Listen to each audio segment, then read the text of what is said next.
and welcome to Earthling Cinema. I am your host, garyx wormuloid. This week's artifact is Get Out, written and directed by visionary auteur Le Carpatron Duke Marriott. Our protagonist is a darkly pigmented human named Chris, who goes with his lightly pigmented girlfriend Marnie to stay with her parents for the weekend in the haunted house part of town. The family members all welcome him with open appendages, but the gardener and the housekeeper act like a couple of Looney Tunes, specifically Speedy Gonzales. That night, Marnie's mother Missy performs Kabbalah magic on Chris to help him quit smoking death sticks. Sure, that means his consciousness goes for a staycation in the Phantom Zone, but his death stick cravings are gone, so who is he to complain? Marnie's family has a big old garden party with some big old garden variety white people. They all take turns talking to Chris about Tiger Woods and feeling up his muscles, both of which were considered taboo on Earth. He seeks out the one other black guest, Logan, who also acts like a Looney Tune.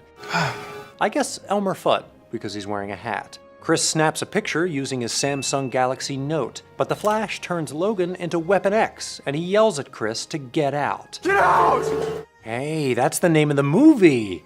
Although the original working title was Black Weekend No Go So Good.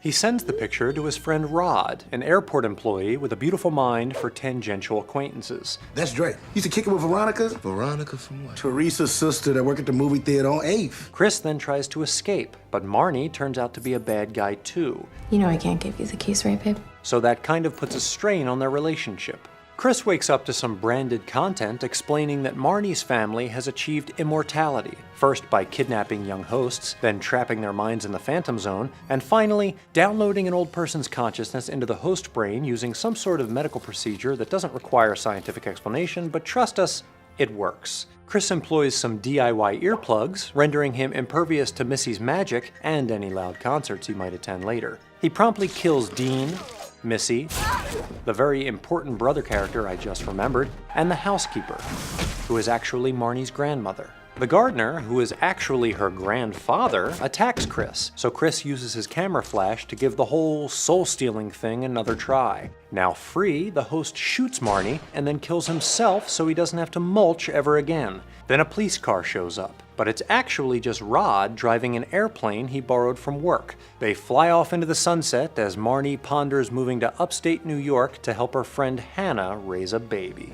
Get Out is a commentary on race relations in 21st century America, which were somehow both better and worse than ever before. The film follows in the tradition of social thrillers such as The Invasion of the Body Snatchers. They'll absorb your minds, your memories, and you're reborn into an untroubled world.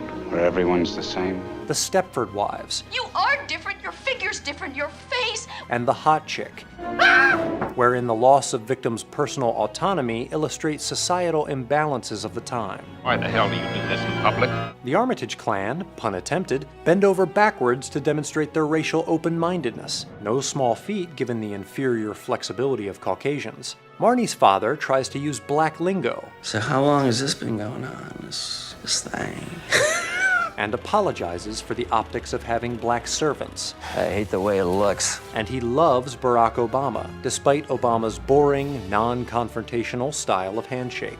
By the way, I would have voted for Obama for a third term if I could. To the audience, this overenthusiasm seems suspicious because they've already seen the trailer. But it doesn't raise red flags for Chris, as he's used to odd behavior from white people trying to prove their tolerance by wearing a bracelet or whatever. All I know is sometimes, if there's too many white people, I get nervous, you know.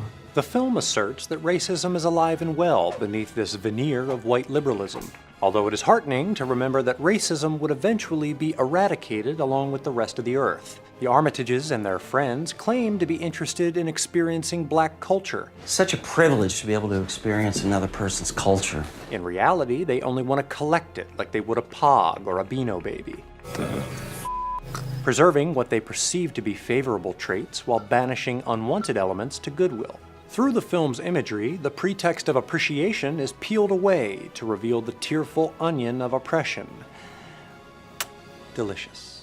The tools the Armitages use to control Chris are commonly associated with white elites, such as a china teacup and a lacrosse baton. Even Marnie's eating habits reveal her true intentions. She keeps her milk and Fruit Loops separate, symbolizing her desire to control the integration of whiteness and color. And don't even get her started on sogginess. But Chris is able to resist, ironically by turning emblems of whiteness against his captors. He stuffs his ears with cotton, a crop strongly associated with slavery, to get a little noise cancellation. He beans Jeremy with a bocce ball, the only game whiter than lacrosse, other than shuffleboard and croquet and soccer and baseball. He stabs Dean with a hunting trophy, because white people love trophies, and he smashes the teacup because f*** that teacup. When a squad car appears at the end, Marnie tries to manipulate the situation to her favor by invoking helpless white girl stereotypes. But the officer turns out to be the comic relief guy.